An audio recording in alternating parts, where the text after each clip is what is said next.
తిరుమల శ్రీవారి దర్శనానికి భక్తులు పోటెత్తారు. ఏపీలో ఇంటర్ ఫలితాలు విడుదల కావడంతో విద్యార్థులు తల్లిదండ్రులతో కలిసి శ్రీవారి దర్శనానికి భారీగా వస్తున్నారు.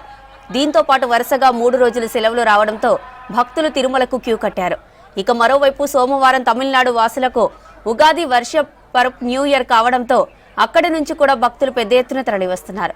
దీంతో శ్రీవారి ఆలయ పరిసరాలు, అన్నదానం, CRO, Lepakshi circle, laddu counter ప్రాంతాలలో భక్తులతో సందడిగా మారింది.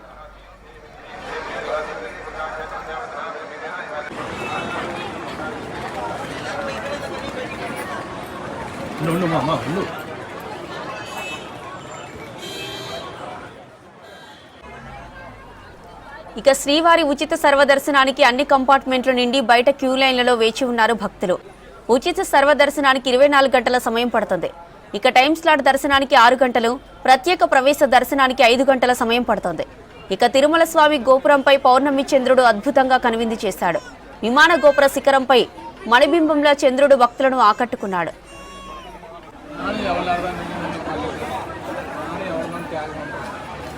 Yeah.